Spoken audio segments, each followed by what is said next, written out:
Santri Ngaji On Air setiap hari Ahad hanya di 93.2 RCA Ihsaniyah FM Tegal. Insya Allah makin barokah.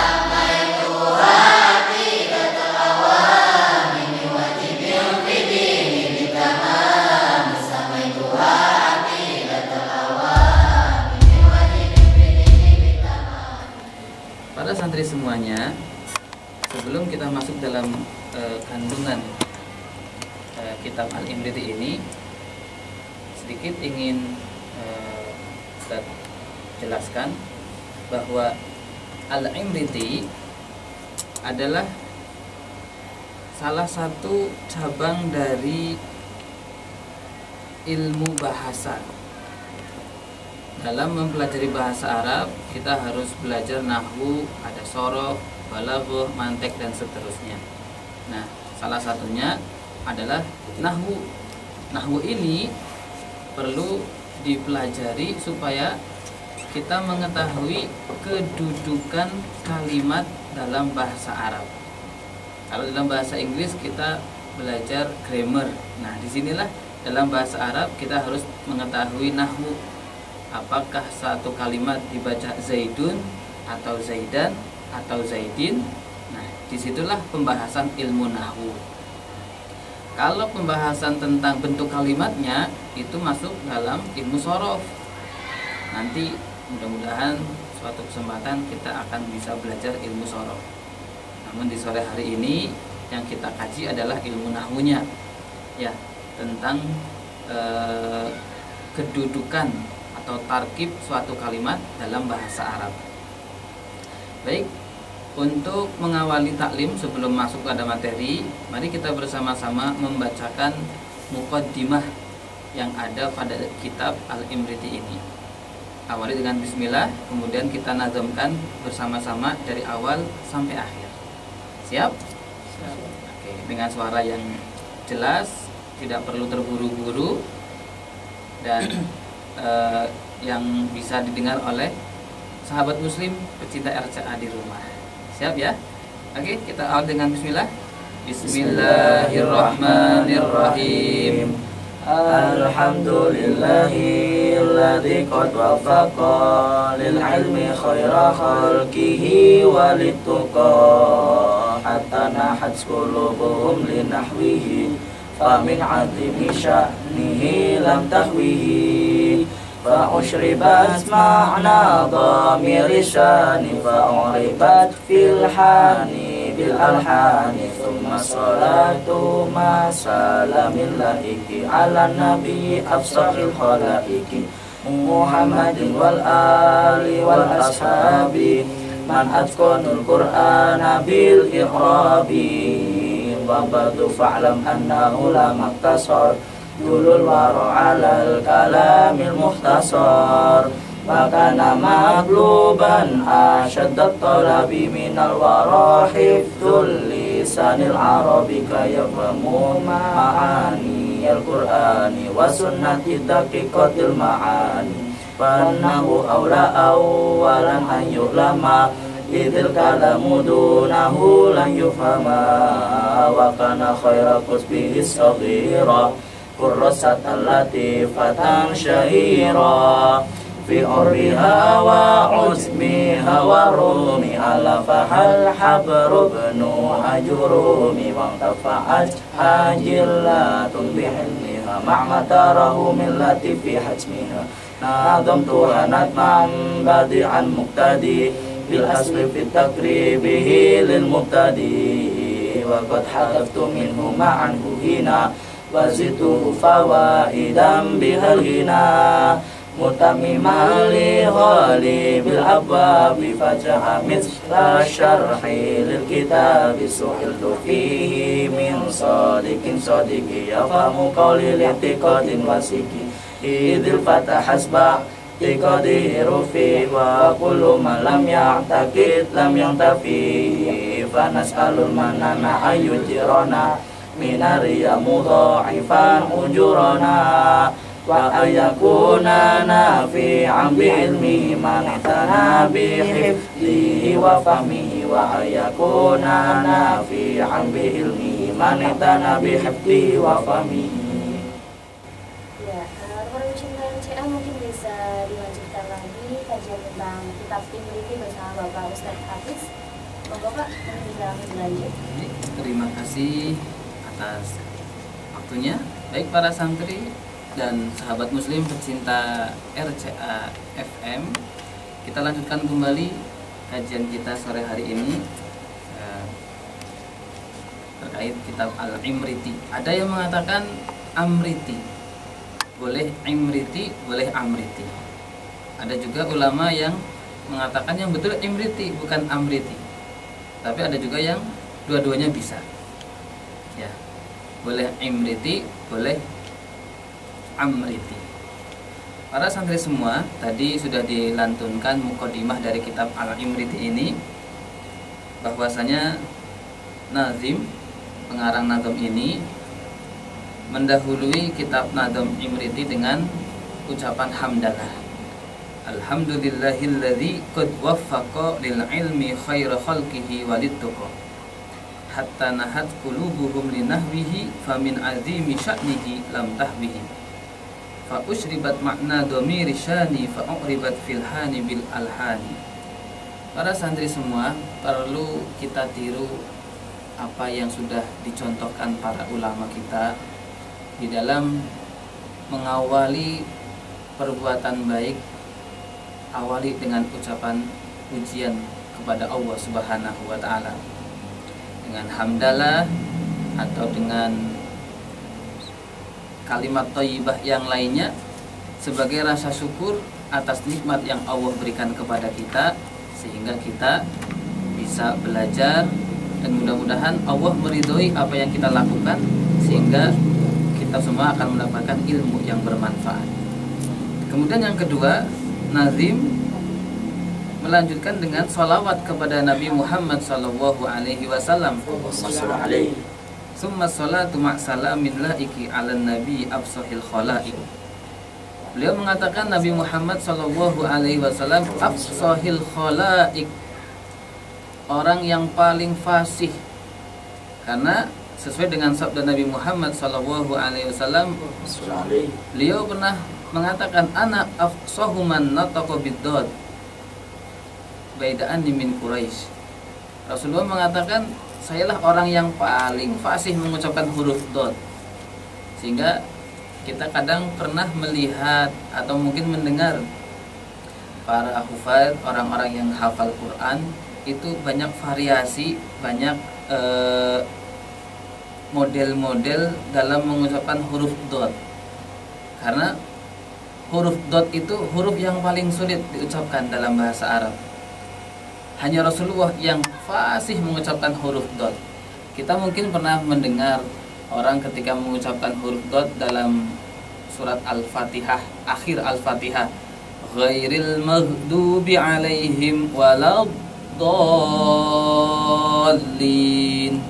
Itu ada yang sampai harus melintirkan lidahnya, ujung lidahnya bilang waladdallin. Ada juga yang sekedar yang penting ujung lidah naik ke atas langit-langit. Jadi kalau ini langit-langit mulut kita, ujung lidah kita naik di atasnya, kemudian di dalam ini ada angin. Walau do, jadi tidak perlu bibirnya ikut muter. Walau itu enggak terlalu sulit. Ya, itu semua adalah upaya supaya mampu mengucapkan huruf dot dengan fasih. Tapi sekali lagi, hanya Rasulullah Shallallahu Alaihi Wasallam yang paling fasih mengucapkan huruf dot sebagaimana sabda beliau.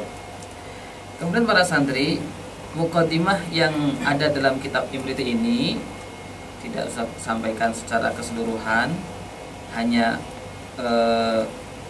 yang penting, semuanya penting, tapi ada yang sangat menarik untuk para santri ketahui.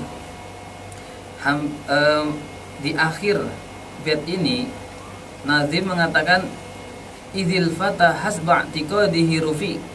Bait ketiga dari akhir, idzil fata hasba i'tiqadihi rufi wa kullu man lam ya'taqid lam yantafi. Beliau mengatakan seorang pemuda itu has ba'tiqadihi rufi'at. Seorang pemuda itu akan naik sesuai kadar keyakinannya. Wa kullu man lam ya'taqid lam yantafi. Seseorang yang tidak yakin dengan pendiriannya, tidak punya prinsip, lan yantafi, tidak akan mengambil kemanfaatan sebagai seorang pemuda. Apa itu pemuda? Pemuda adalah orang yang masih produktivitas, yang masih punya cita-cita yang tinggi, yang masih punya tenaga yang kuat, yang masih punya harapan yang sangat mulia dan sangat diharapkan oleh orang-orang di sekitarnya. Tidak pernah ada orang tua jadi harapan negara. Yang menjadi harapan bangsa selalu pemuda. Maka sebagai seorang pemuda, para santri harus punya iktikad, prinsip bahwa saya harus mampu menguasai ilmu nahwu ini. Saya harus bisa membaca kitab kuning. Saya harus bisa berbahasa Arab. Nah, keyakinan ini yang nantinya akan menghasilkan kemanfaatan. Orang yang mang-mang, ragu-ragu dari awal, alamat sulit. Kenapa? Sebagaimana hadis qudsi, Allah berfirman melalui hadis qudsinya, ana inda dzanni abdi bi. Saya itu tergantung prasangka hambaku. Maka berprasangka baiklah kepada Allah. Yakinlah bahwa kita mampu. Orang lain mampu, kenapa kita tidak? Sama-sama makan nasi kok. Nah, meskipun kita bukan orang Arab, kita orang Jawa, lidah kita tidak sefasih orang Arab, hidung kita pun gak semancung mereka, tapi mudah-mudahan dengan keyakinan kita dalam belajar bahasa Arab, insya Allah akan mendapatkan kemanfaatan. Dan di akhir bait ini, para santri, beliau berdoa kepada Allah, fanas alul manana ayyujirona minar riya mudha'ifan ujurona. Kita memohon kepada Allah supaya diselamatkan dari sifat riya. Ini yang perlu para santri ingat dalam beramal, dalam belajar. Harus murnikan niat, luruskan niat lillahi ta'ala. Jangan pernah kita belajar bahasa Arab supaya disebut orang alim, supaya mampu mengalahkan orang alim dan seterusnya. Hindari hal-hal yang bukan karena Allah. Luruskan niat dalam belajar ilmu ini lillahi ta'ala. Kemudian beliau juga berdoa untuk para santri supaya ilmu ini bisa bermanfaat, wa ayyakuna nafi'an bi ilmihi maniktana bihifdhihi wa fahmihi, bihifdhihi wa fahmihi, menghafalnya dan memahaminya. Maka para santri, yakinlah santri yang berusaha menghafalkan Nazm Imriti dan berusaha memahami Nazm Imriti, ini nazim, pengarang kitab ini mendoakan mudah-mudahan ilmunya manfaat.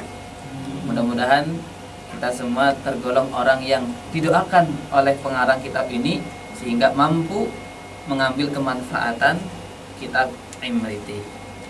Baik para santri, sekarang kita masuk pada materi pertama dari kitab Imriti, yaitu Babul Kalami. Bisa kita baca bersama-sama nazmnya? Awal dengan bismillah. Bismillahirrahmanirrahim. Kalamu lafdun mufidul musnadu, wal kilmatul lafdul mufidul mufradu, lismin wa fi'lin summa harfin tanqasim, wa hadithala suha hiya kalim. Wal qawlu laftun qad afata mutlaqakum wa qad wa inna zaidan irtaqu fal ismu bitanwini wal khafti urifa harfi khaftin wa bilamin wa alif wal fi'lu ma'rufun bi qad wasini wa ta'itanisin ma'at taskini wa tafa'alta mutlaqan kajitali wa nuni wal yafif alan nawaf ali wal harfu lam yasluh lahu alama ilang tifaqa bulil alama wal harfu lam yasluh lahu alama ilang tifaqa bulil alama. Alhamdulillah, terima kasih para santri sudah membacakan bab kalam. Baik, Mas Zahra, mungkin kita break dulu sebentar. Oke, siap Pak. Tunggu percintaan kita, Pak. Baik, terima kasih atas waktunya. Baik para santri semuanya, tadi yang kalian baca adalah bab pertama dari kitab Al-Imriti, yaitu tentang kalam. Sore hari ini kita akan belajar tentang pengertian kalam. Sebagaimana yang nazim, pengarang kitab kita ini, pengarang kitab Imriti, sampaikan bahwa kalamuhum lafzun mufidun musnadu. Kalamuhum utawi kalami ahli nahwu, kalam menurut ahli nahwu yaitu lafzun, iku lafad mufidun kang maedai, musnadu kang den sandaraken. Di sini sebagaimana definisi yang lebih jelas dalam kitab Ajurumiyah, bahwa al-kalamu huwa lafdzul mufidul murakkabu bil wad'i, bahwa bisa disebut kalam, bisa disebut kalam apabila memenuhi 4 syarat. Ini yang nantinya akan menjadi definisi. Apa itu kalam? Al-kalamu huwal lafdhu. Pertama, lafad. Yang kedua, al-mufid.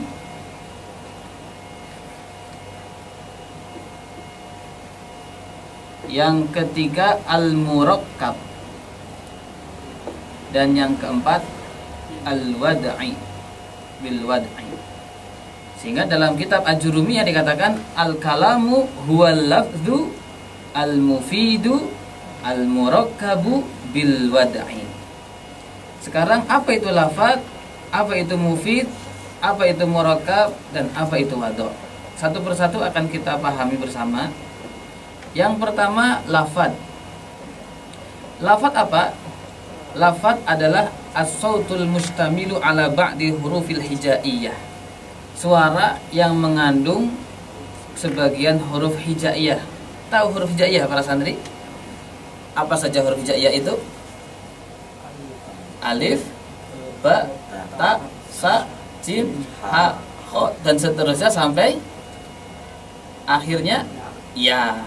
Nah, kalau ada suara yang mengandung huruf-huruf tadi, huruf hijaiyah dari alif sampai ya, itu namanya lafaz. Paham? Contoh, lafaz abun. Lafaz abun itu tulisan abun itu lafaz bukan? Kenapa disebut lafaz? Apa hurufnya? Hamzah dan ba. Maka kalimat tulisan abun merupakan lafaz. Yang kedua, mufid. Apa itu mufid? Berfaedah, kalimat yang memberikan arti, ada maknanya, ada faidah yang bisa dipahami oleh pendengar, bahwa yang diucapkan mutakalim itu bisa dipahami oleh mukhatabnya. Saya mengatakan, Mas Fahmi ayahnya datang. Paham enggak? Apa maksudnya? Mas Fahmi ayahnya datang, sudah datang. Berarti ayahnya Mas Fahmi datang, kan bisa dipahami. Tapi kalau saya mengatakan Mas Fahmi ayah, terus saya berhenti, Mas Fahmi terus bertanya, iya ada apa dengan ayahnya, kan begitu. Nah, kalau masih menimbulkan pertanyaan, itu artinya kalimat belum mufid, karena belum bisa dipahami. Paham ya? Jadi suatu kalimat disebut mufid kalau sudah memberikan faidah, pemahaman kepada orang yang diajak bicara. Oke. Yang ketiga, murokab. Apa itu murokab? Tersusun. Tersusun dari 2 kalimat atau lebih. Ketika saya menulis Ja'a Zaidun, Ja'a Zaidun, ini murokab bukan? Kenapa disebut murokab? Tersusun dari 2 kalimat. Apa kalimatnya? Ja'a dan Zaidun. Sekarang kalau saya hanya mengatakan Ja'a, murokab bukan? Bukan. Kenapa? Hanya 1, kurang. Karena minimal disebut murokab harus 2 atau lebih. Paham ya? Nah, terakhir syarat disebut kalam yaitu wado.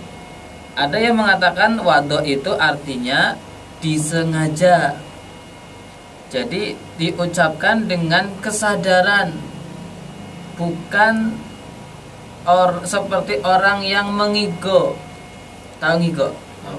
Kalau kita bahasa apa? Ngelindur. Iya. Orang lagi tidur tahu-tahu baca ayat tilawah, a'udzubillahi minasyaitonirrajim. Lagi tidur. Memang lafaz ada huruf hijaiyahnya enggak? Ada. Mufid enggak? Mufid. Aku berlindung kepada Allah dari godaan setan yang ada faidahnya. Murokab tidak? Murokab. Cuman waduk tidak? Tidak. Kenapa? Nggak sadar, orangnya ngomongnya lagi ngelindur. Nah, syarat suatu kalimat disebut kalam yaitu waduk, disengaja dengan kesadaran. Ada pula yang mengatakan waduk di situ artinya bahasa Arab. Berarti kalau bukan bahasa Arab bukan kalam. Tapi yang lebih masyhur waduk yang dimaksud di sini adalah disengaja. Jadi suatu kalimat bisa disebut kalam apabila memenuhi 4 syarat ini: lafaz, mufid, murokab, wado. Ya. Coba sekarang saya buatkan contoh kalimat. Ja'a Zaidun. Nah, ini kalimat. Contoh. Ja'a Zaidun minal madrasati. Ja'a Zaidun minal madrasati. Lafaz Ja'a Zaidun minal madrasati kira-kira sudah disebut kalam atau belum? Sudah. Kenapa? Sudah memenuhi 4 syarat. Betul? Sudah disebut lafaz belum? Sudah. Nah, mufid? Sudah. Murokab? Wado? Sudah. Karena sudah memenuhi syarat keempat ini, maka Ja'a Zaidun minal madrasati sudah disebut kalam. Baik, ini maksud nazim pengarang kitab Imriti mengatakan kalamuhum lafdun mufidun musnadu. Kemudian dilanjutkan kalimat beliau wa kilmatun lafdul mufidul. Nah, sekarang ada kilmah. Apa itu kilmah?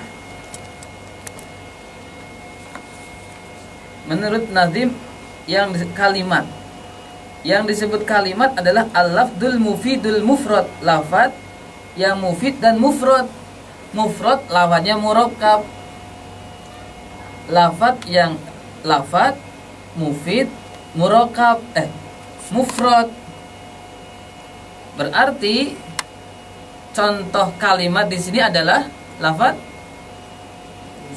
abun, ja'a, zaidun. Ini saja. Yang penting tidak murok, karena disebut kalimat pokoknya ada lafadznya, bisa mufid memberikan arti, dan yang penting tidak murakkab, tidak tersusun. Hanya satu. Jadi kalimat itu dalam bahasa Indonesia kata. Dalam bahasa Indonesia kan ada huruf, di atasnya huruf ada kosakata, di atas lagi ada kata. Setelah kata disusun menjadi kalimat. Kalimat disusun menjadi paragraf. Nah, kata menurut kita berarti kan seperti ini. Ayah datang. Ayah ini namanya kata. Dalam bahasa Arab namanya kalimat. Datang kata atau kalimat dalam bahasa Arabnya. Nah, ketika disusun menjadi kalam. Jadi kalau kalam dalam bahasa Indonesia adalah kalimat. Kalimat dalam bahasa Indonesia adalah kata. Jadi jangan sampai bingung. Saya ulangi lagi bahwa kalam kalau dalam bahasa Indonesia sama dengan kalimat. Kalau kalimat dalam bahasa Arab sama dengan kata. Nah, paham ya? Oke. Kemudian nanti melanjutkan lismin wa fi'lin summa harfin tangqasim. Ini sepertinya kita break dulu sebentar supaya santri tetap fresh. Terima kasih Mbak Zahra. Oke siap Pak. Oke teman-teman.